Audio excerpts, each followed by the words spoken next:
Hey guys, Modelling Weekly here, and welcome back at long last to another build video. I know it's been over 3 months now since my last upload, and even longer since my last proper build video due to a mix of university exam season and life-related stuff. However, I am back for the summer now, so hopefully there shouldn't be another 3-month gap after this one. Today we have an exciting one though, as I'll be taking on Tamiya's fantastic F-35A in 1/48 scale, tooled back in 2022, and answering the question, could this potentially be one of the best kits of all time? Let's get right into it. When you hear the words Tamiya and 2022 in the same sentence, you know right from the get-go that it's going to be a stunner, and these parts certainly did not disappoint. Absolutely no flash anywhere, everything's super crisp, and the detail even sharper. The ram tape is all perfect, complete with subtle rivet indentations in places, and all the internal stuff is absolutely spot on. That weapons bay is particularly impressive. It all seems to be well engineered and intelligently designed, so it's looking promising right from the start.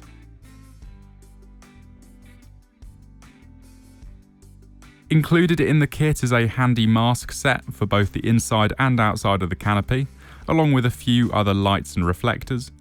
However, do be aware that it is not pre-cut, so you'll definitely need a sharp knife for these. Now, I'll talk in more depth about this kit's decals when I get round to using them later on in the build. However, all I'll say now is that they are a very standard Tamiya deal. And if you've ever built a Tamiya kit before, I needn't say more. On a better note though, the canopy glass is absolutely pristine, nice and thin, and free of any scuffs or scratches, so all good here. As you saw at the start of the video, the aftermarket parts manufacturer ResKit was kind enough to support the build by providing a fantastic array of 3D printed resin accessories for this aircraft, consisting of a full cockpit set, jet exhaust nozzle, AMRAMs, and the cockpit ladder. I'll talk about and show each of these in more detail as they come up, but I'd just like to say a massive thanks now to ResKit for sending these out and for the collaboration opportunity. Let's dive straight into this build. As is standard with the majority of aircraft builds, this one was kicked off in the cockpit. But thanks to the aforementioned resin cockpit set, there thankfully wasn't a whole lot of snipping and assembling to do in this department. The detail on these aftermarket components was stunning, and all I had to do was snip off and clean up all the supports. This was a very straightforward process, and the only bit of assembly required here was the addition of the throttle lever and joystick, which did come as separate parts. This was also very easy, and a touch of CA glue worked a treat. And that's the cockpit ready for a lick of paint already. Positively stress-free compared to the average cockpit build. The painting process started off with my favourite Mr. Surfacer 1500 Black, acting as a fantastic base layer for shading and further paint layers. You'll see this primer appear throughout the build, as in my eyes it simply is the best. It's spraying here through a 0.4mm nozzle at a ratio of 7 parts thinner to 3 parts primer, providing a very smooth finish.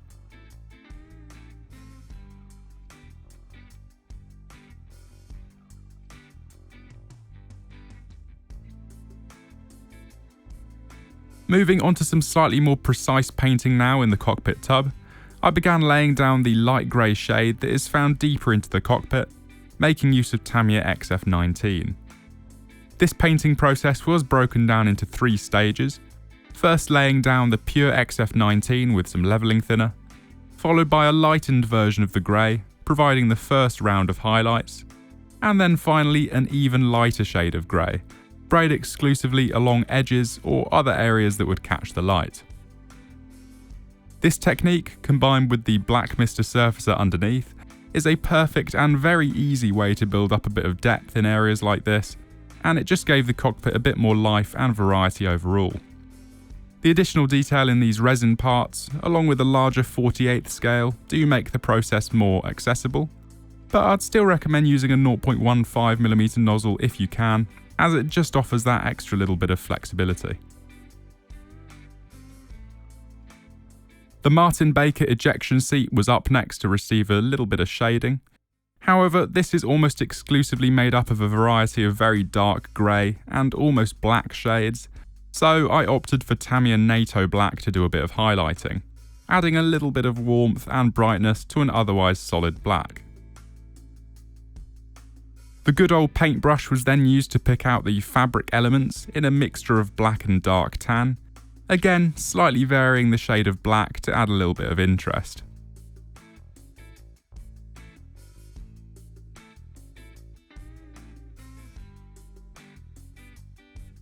Finally, the belts and harnesses were all filled in with a very dark grey shade to again separate them from the rest of the seat. It's hard to see on camera, but all these shades do make a difference, I think at least.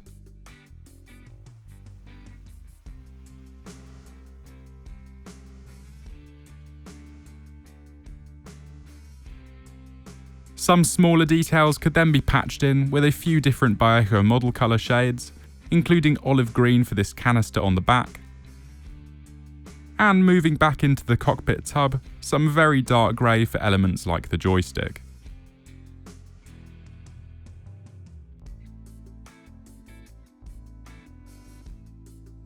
Something I was quite excited to try out were the 3D printed decals that came with the ResKit cockpit set, as the detail looked fantastic, and they indeed did not disappoint. One thing I will recommend though is the use of CA glue to secure these down, rather than relying on the water activated backing, as it didn't really seem to hold. Other than this though, they came out perfect.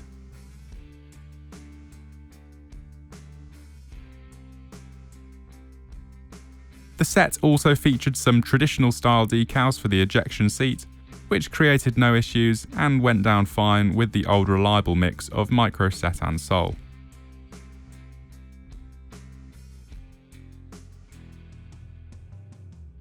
At this point, all the work in the cockpit was sealed in with a generous self-leveling layer of GX114 matte varnish, which prepared it nicely for the following weathering stage, consisting of a classic oil wash.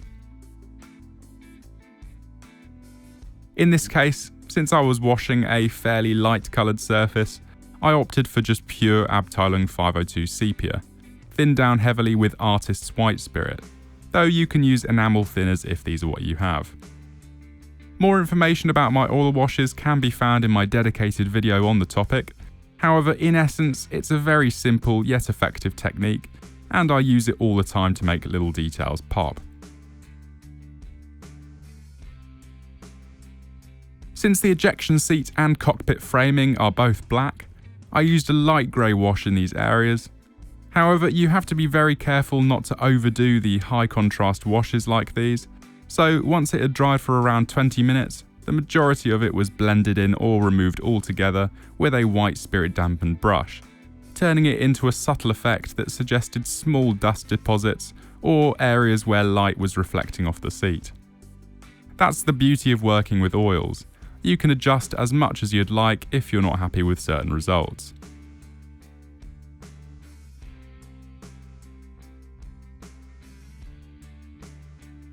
So, with that, the cockpit painting stage was complete, and the tub itself could be fixed into the upper half of the fuselage with some CA glue, followed by the straightforward insertion of the ejection seat and the main flight display console at the front.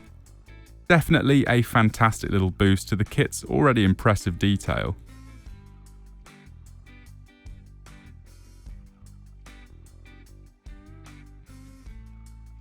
The F-35's air intakes sit either side of the cockpit tub, so these naturally came up next, along with the forward landing gear bay and the cockpit ladder compartment that will be deployed later on. Now, this is the first of many appearances that white paint will make in this build. My go-to for a while now has been AKRC's lacquer offering. As from my own research, along with community consensus, it's generally considered to be the best out there, in terms of easily accessible and affordable paint ranges at least. As with any white paint, it requires a few layers to build up good pigment density, but it goes down thin and smooth enough for this to not be an issue. Once the white had reached a suitable level of whiteness, I suppose, it could be masked off and followed up with a special mix of different greys that I created to try and best replicate the grey found on Danish F-35s, as this would be the scheme I'd replicate. It's far from perfect, but it's better than all the individual colours I had to work with, and the grey found on F-35s does vary significantly depending on what resource you use, so I wasn't too fussed.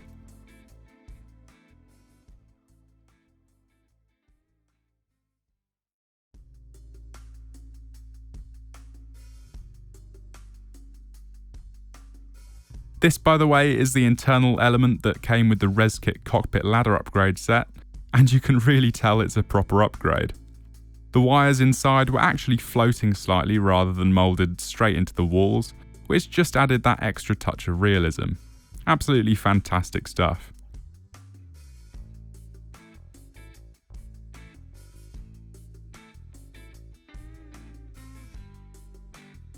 The forward gear bay was the first appearance of actual Tamiya decals in this build, and you can actually see how ridiculously thick they are even in the video.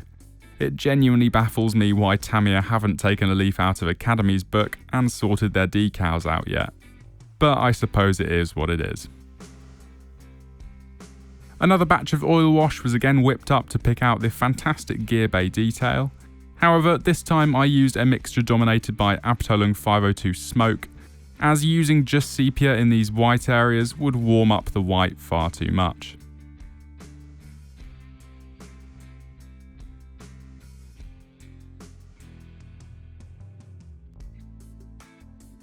As I finish up applying this wash and assemble the gear bay, I'd just like to take a moment to say a massive thanks to all of my incredible channel members here on YouTube for the continued support, even through periods of low activity. I never forget about you guys, and it genuinely means the world. If you'd like to find out more about what being a channel member entails, and the perks available to you, feel free to click that link in the description for more info. Many thanks again, and let's continue with the build.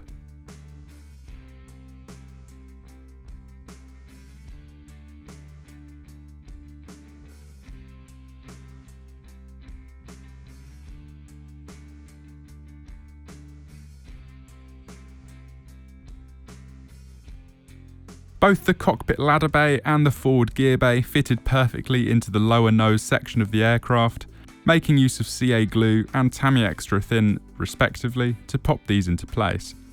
As expected, the fit so far has been flawless.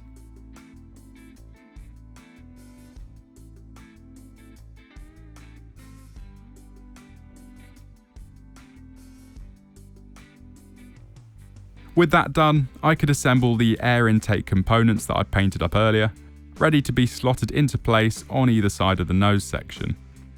It's worth noting that this is an area of the kit where I noticed the engineering to be particularly good, as the whole forward assembly is designed to minimise visible join seams and gaps, which is very nice to see. The air intakes simply pop nicely into place with minimal fettling required.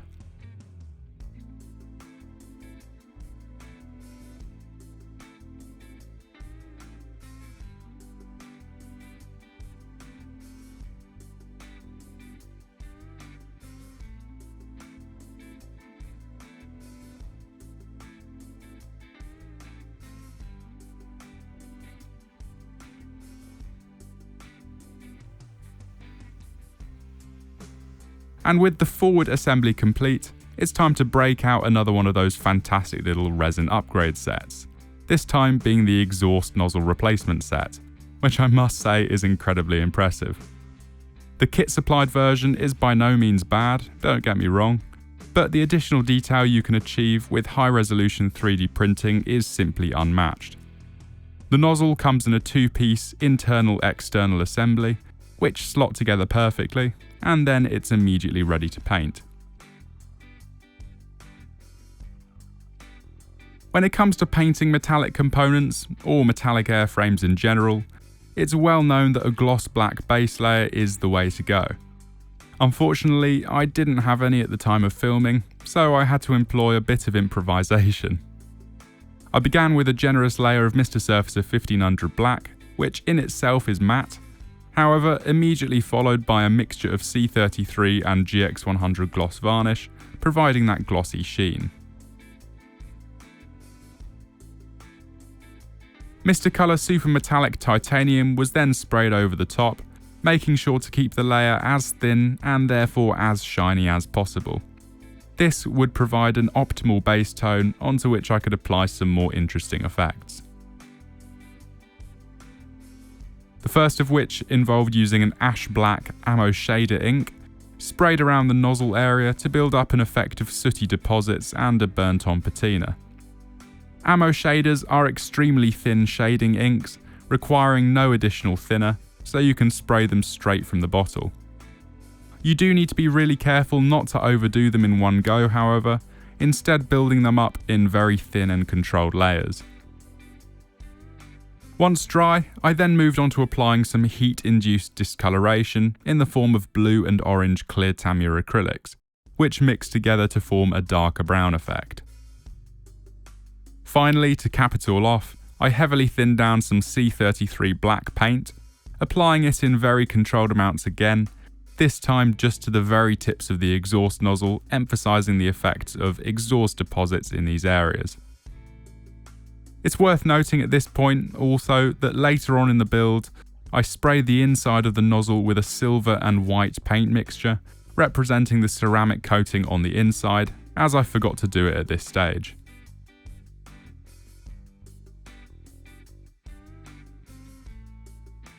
Before the nozzle assembly could be popped into place and the fuselage sealed up, there was one more thing left to do. This of course being the painting and assembly of the weapons bay. There wasn't a whole lot of assembly involved in this area, but there certainly was a lot of white paint. In fact, I think by the end of this build, I almost entirely finished a brand new 17mm pot of AKRC white, so definitely come prepared if you're planning on taking this kit on. I should probably also take this moment to explain why I've been using a black primer even underneath all of these white areas, as the high contrast here does seem counterintuitive. And to a certain extent it is, but the reason why I've done it is simply that I ran out of white primer, and couldn't find any more at the time of building. My choice therefore was between black, mahogany and pink, so I opted for black as the two latter options may affect the colour temperature of the final white shade, whereas black is completely neutral. So I hope that explains it well enough.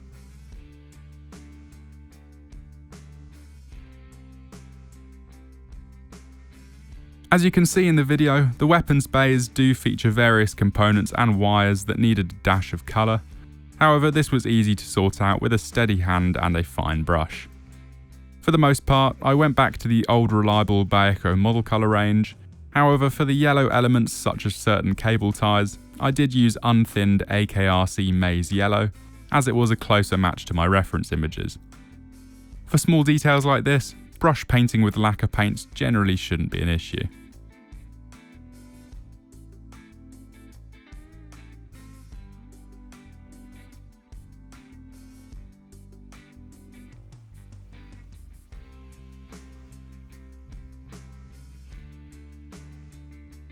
With all the little details painted, a small amount of assembly was required to bring the weapons bay together, ready for another touch of very light weathering. The assembly here was very straightforward and very well thought out, so again, no issues from what I experienced. Some of the piping was a little bit fiddly, but nothing major.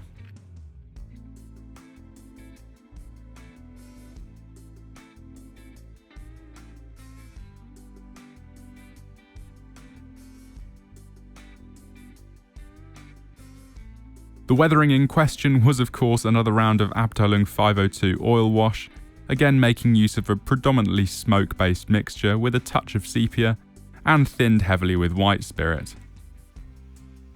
There was plenty of detail in this area for the wash to latch onto of course, so it's a fantastic and very easy technique to bring out some of that depth. Cleanup was conducted later on with some pure white spirit. With all of that done and sealed in with a coat of GX114 off camera, the final internal assembly could take place.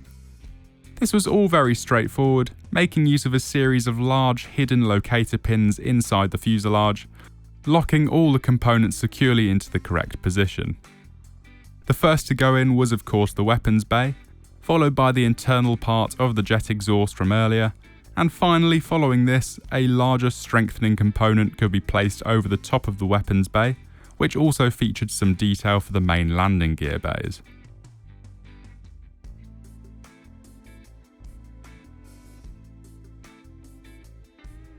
After that, the fuselage could be sealed up, an overall trouble-free and fantastically designed process.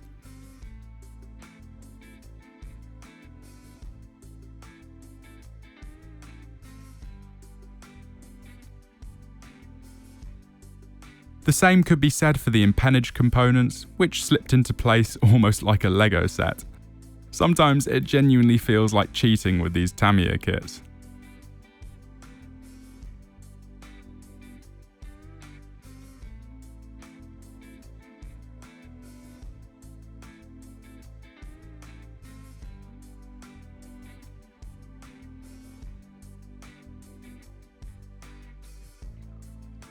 Before I could start the main painting stage, there were a few little details that had to be sorted first.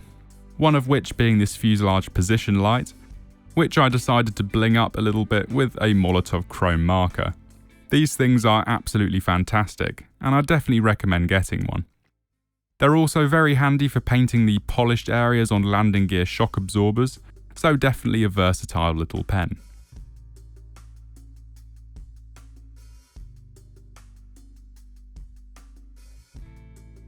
The wingtip position lights were up next, which were both painted in Tamiya acrylic clear green and clear red respectively, before being glued into place and masked up with a little bit of Bioco liquid mask. That stuff is great if you ever have to mask up awkward compound shapes like these.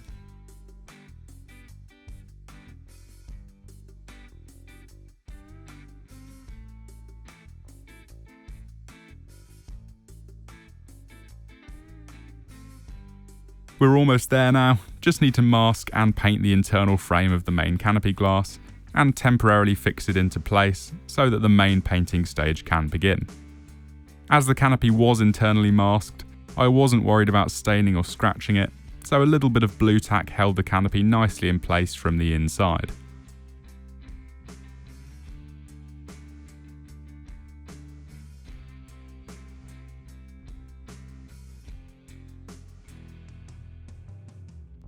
So here we go, finally time to paint the airframe.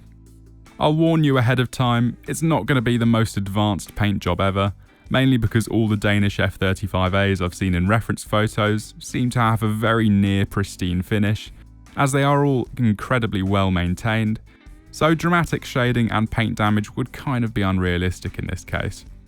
Despite that though, it doesn't mean I can't make a nice job of it.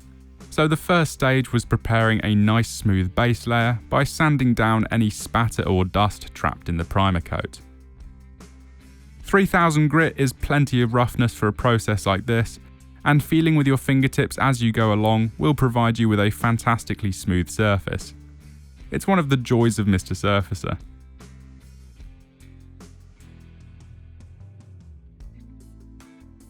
Next up was the RAM tape, or radar absorbent material, as later on it would all be masked over with an Eduard mask set.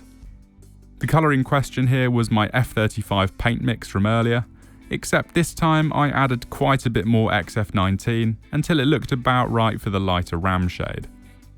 The idea here was simply to block in all of the right areas, ensuring there were no dark spots left behind.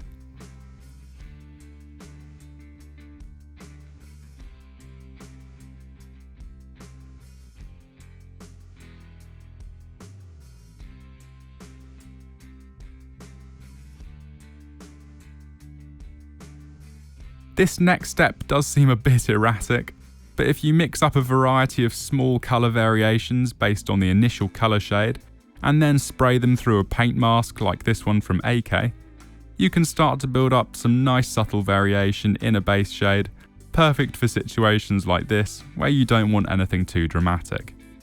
Just make sure to keep the mask moving so that the paint doesn't build up too much in certain areas.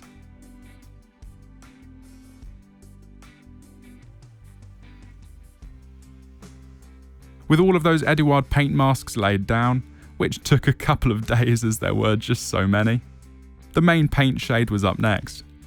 I started, of course, with just the standard mixture of F-35 grey that I've posted down below, with the intention of again just creating a nice solid base onto which some mild variation could be applied.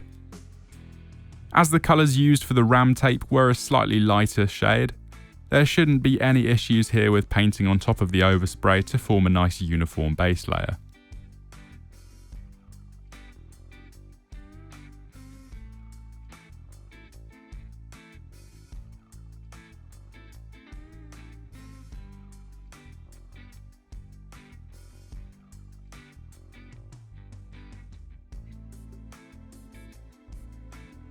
Again, it was then onto some variation, making use of the AK spray mask.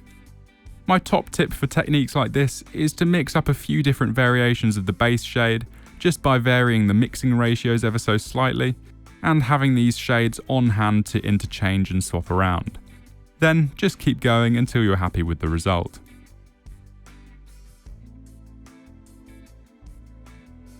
As you can see, the final result with all the masks removed is very subtle, as I didn't intend to make anything dramatic, but at certain viewing angles you can see the slight variation here and there, just breaking it up from being a solid grey slab.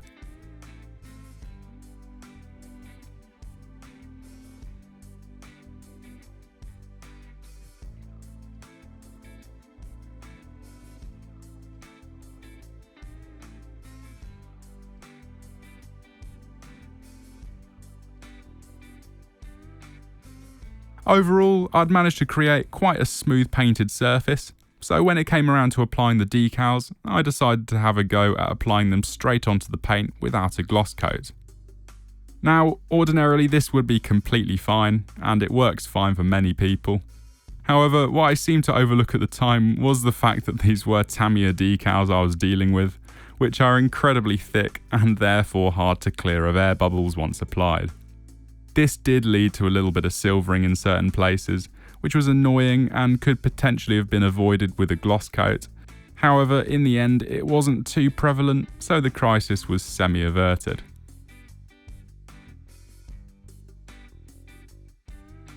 What was still an issue, however, was the sheer thickness of the decals themselves, aside from any potential silvering. I honestly don't think I've seen thicker decals than these even in other Tamiya kits, so something serious had to be done to try and make them more realistic.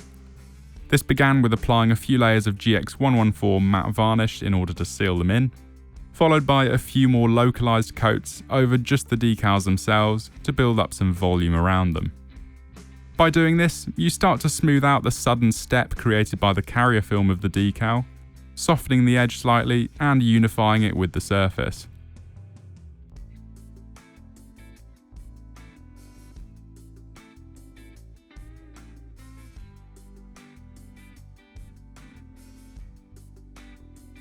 Once fully cured, you can then use some very smooth sandpaper and a drop of water to push that smoothing effect.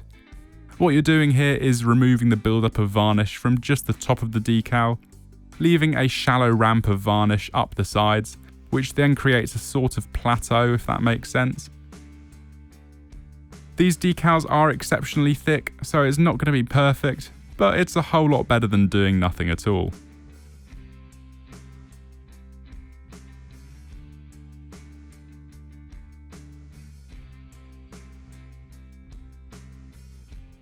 With the decals somewhat sorted out, I could move on to the next stage of the build, which was another spot of light weathering.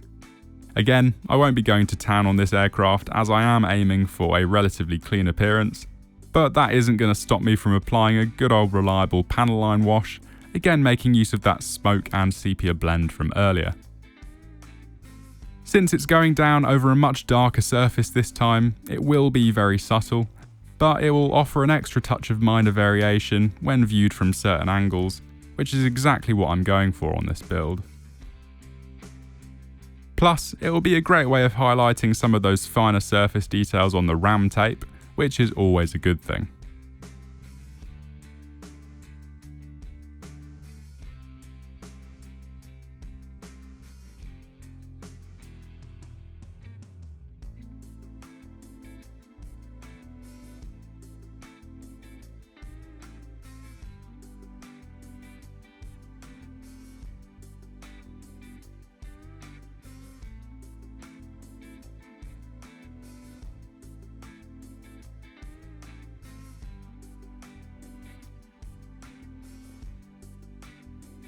Again, once dry, all the excess wash could be blended into the surface with just a clean brush and some white spirit, constantly cleaning, drying and re-wetting the brush to remove the excess colour.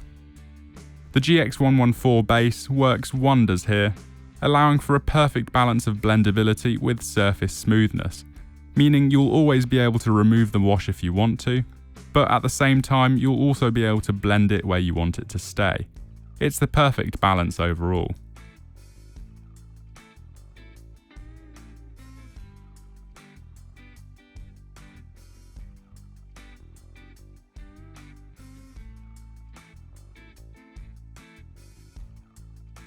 Aside from the pin wash, I also applied a bit of subtle oil weathering in places where grime would inevitably build up, even with a pretty constant maintenance regime.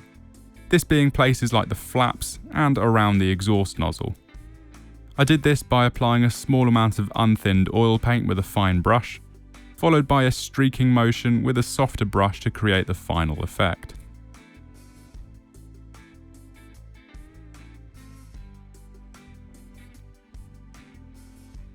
With that, I was happy enough to apply the ultimate layer of GX114, sealing in the final effect.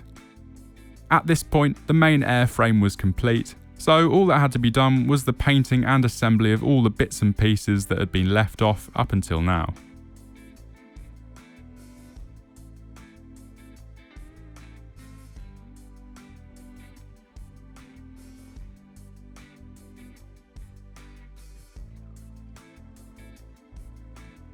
First off, I tackled the wheels and landing gear, which, as with every other component on the aircraft, were started off with a coat of Mr. Surfacer 1500 black.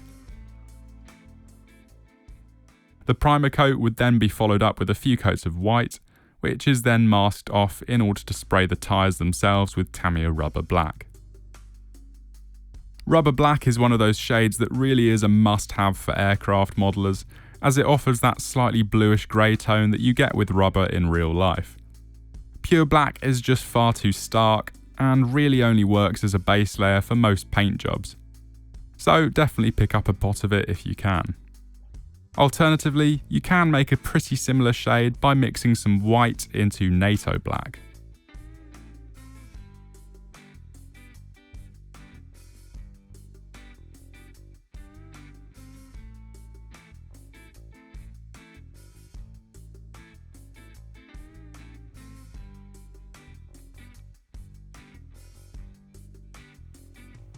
F-35 Grey, as I'm now calling it, again made a reappearance when it came to the AIM-9X pylons, as well as the outsides of all the gear bay and weapons bay doors. As I did before, it first went down as a solid base colour, followed by some hand-sprayed variations using slight modifications of the base shade, just to add a bit of variation in certain places, and to match the shade of the aircraft itself.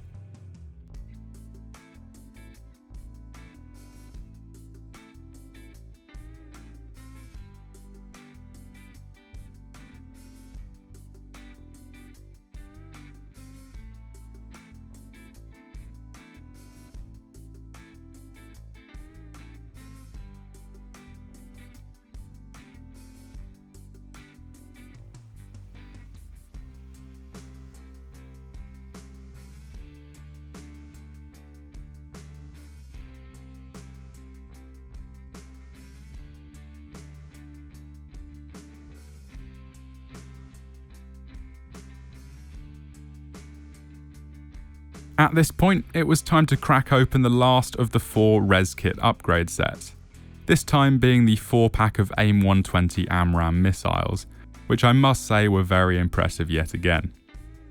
At first, I didn't think there'd be much to them, as they're just missiles, but in reality they do offer a significant boost over the kit-supplied versions, with much thinner stabilising fins and some fantastic rivet detail along those panel lines. Following a primer coat, the missiles were given a coat of XF-19 mixed at about a 1:1 ratio with white, in order to create that very light grey paint shade that you see on a lot of American air-to-air missiles. In fact, I used the same paint shade on the sidewinders off camera. Once built up to a solid layer, this could be masked off in order to spray just the nose cones with pure white, and that's about the extent of the paint job on these missiles.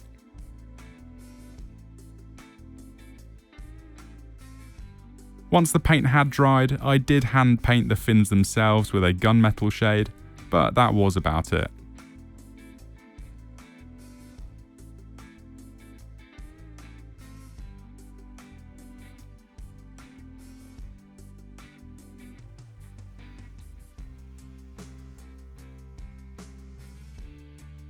Following the application of the res kit supplied decals, which were again a breath of fresh air after using the Tamiya ones, the AMRAMs were pretty much there.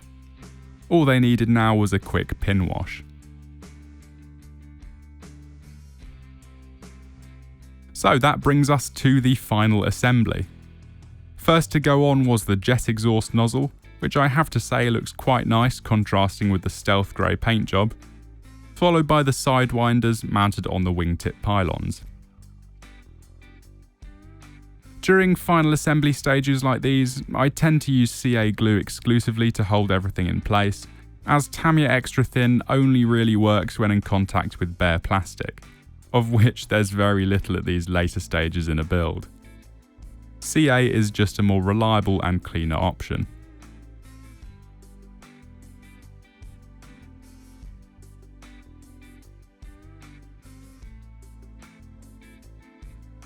As with the rest of the build, everything in this stage came together with no issues whatsoever in the fit department, which is such a nice touch when you're this close to the finishing line. There's nothing that gets on my nerves more than a frustrating landing gear assembly when I'm this close to getting a build done. That's one of the big advantages you get with building a Tamiya kit.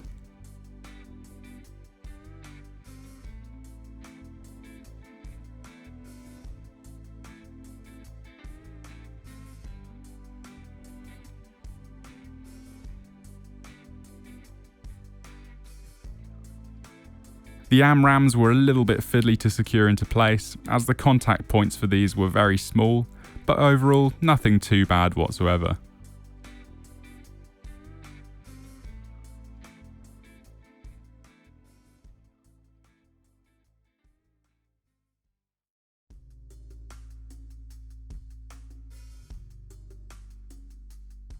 And with the inner frame of the canopy glass inserted and secured with a touch of CA glue, the whole thing could be demasked and fixed to the aircraft, rendering the build complete at last.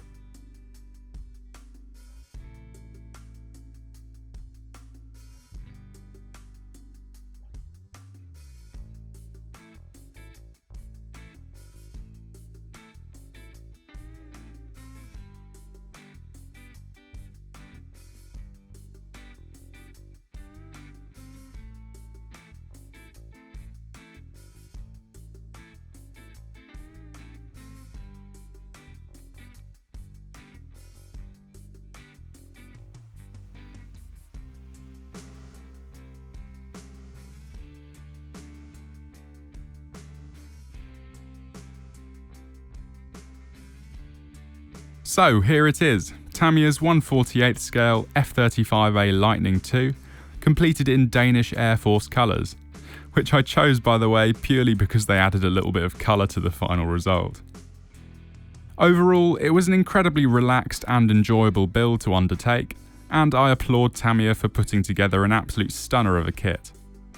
Overall, I'm pretty happy with the result. It's not the most interesting model in the world when it comes to advanced techniques and effects, but I'm happy that I did it, and it was a good opportunity to practice my existing kit building knowledge. In answer to the question posed at the start of the video, I think this kit is definitely up there. Maybe not the best of all time, as it's heavily handicapped by those decals, but if you get yourself a nice set of aftermarket replacements, you're dealing with a top 10 contender at the very least in my opinion. Let me know what you all think down below. Again, a massive thanks goes out to ResKit for supplying the extra parts featured in this build. They really did make a difference, and if you're interested in picking any of them up, I've left a link to their site in the description and the pinned comment just in case. I'm not affiliated or anything, so don't worry about that. A massive thanks also goes out again to all of my amazing channel members here on YouTube, as well as all of you for watching this far. I really do hope you enjoyed this one, and stay tuned for some more exciting videos in the near future. As I say, I really hope you enjoyed, and I'll see you all in the next one. Take care and keep on modelling. Bye!